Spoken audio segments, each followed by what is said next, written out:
Praise the Lord, hallelujah. യേശുവേ നന്ദി, യേശുവേ ആരാധന.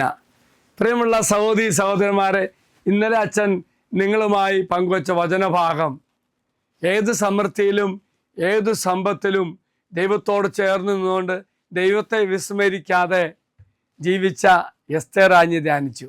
ഇന്ന് നാം ഒരു രാജാവിനെ കുറിച്ച് ധ്യാനിക്കുന്നു. ആ രാജാവിൻ്റെ ജീവിതത്തിൽ കർത്താവ് ഏറെ സമത്വമായ സമ്പത്ത് നൽകി. അതാണ് സാവൂൾ രാജാവ്.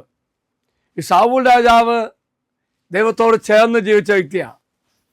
എപ്പോഴും ഒരു കൊച്ചു കാര്യമാണെങ്കിൽ പോലും ദൈവത്തോട് ആലോചന ചോദിച്ചേ ചെയ്യുള്ളൂ. അദ്ദേഹത്തിന് ഇഷ്ടപ്പെട്ട പ്രവാചകന്മാരുണ്ട്, മറ്റു മക്കളുണ്ട്. ഇവർ നിമിത്തമായിട്ട് ദൈവത്തോട് ഒരു ഹോട്ട് ലൈൻ കോണ്ടാക്റ്റ് പോലെ എപ്പോഴും മെസ്സേജ് എടുക്കും. തമ്പുരാൻ്റെ ആരായും തമ്പുരാൻ പറയുന്നത് മാത്രമേ ചെയ്യുന്നുള്ളൂ. നമ്മൾ കാണുന്നുണ്ട് ഈ സാവൂൾ എന്ന ഈ ചെറുപ്പക്കാരനെ ദൈവം ഏറെ സ്നേഹിച്ചു. അവന് സുന്ദരനായിരുന്നു, പലതരത്തിലും കഴിവുകളുണ്ടായിരുന്നു, ദൈവത്തോട് ചേർന്ന് നിന്ന വ്യക്തിയായിരുന്നു.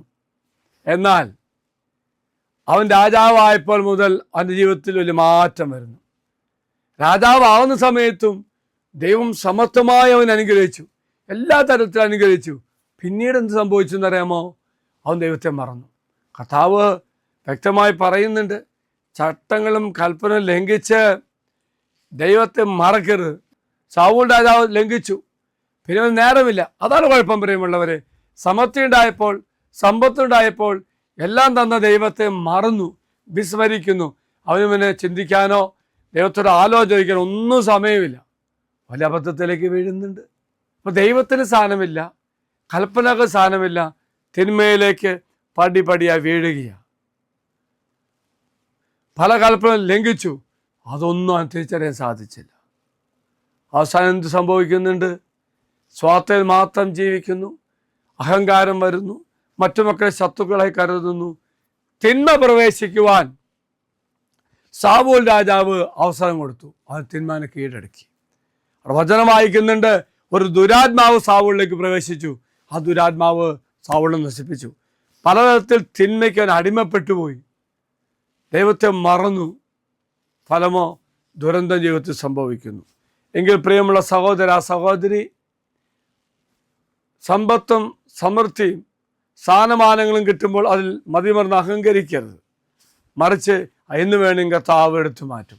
കർത്താവ് തന്നതാണ്. അപ്പോൾ ഏത് സമൃദ്ധിയിലും ഏത് വിജയത്തിലും എൻ്റെ ദൈവമായ കർത്താവാണ് എന്നെ വിജയിപ്പിച്ചതെന്ന്, എൻ്റെ ദൈവമായ കർത്താവാണ് എനിക്ക് സമൃദ്ധി നൽകിയെന്ന് ചിന്തിച്ച് ജീവിക്കുവാൻ ദൈവം നമ്മെ സഹായിക്കട്ടെ എന്ന് പ്രത്യേകം പ്രാർത്ഥിക്കുകയാണ്.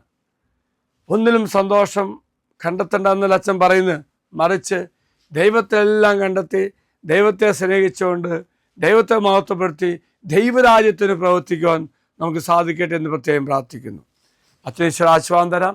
നമ്മുടെ കർത്താവായ ശംശാകൃപയും പിതാവായ ദൈവത്തിൻ്റെ സ്നേഹവും പരിശുദ്ധാത്മാവിൻ്റെ സഹവാസവും കൂടെ ഉണ്ടായിരിക്കട്ടെ, ഇപ്പോഴും എപ്പോഴും എന്നേക്കും. ആമീൻ. ഒരു നല്ല ദിവസം ആശംസിക്കുന്നു. എല്ലാവരും കർത്താവ് അനുഗ്രഹിക്കട്ടെ.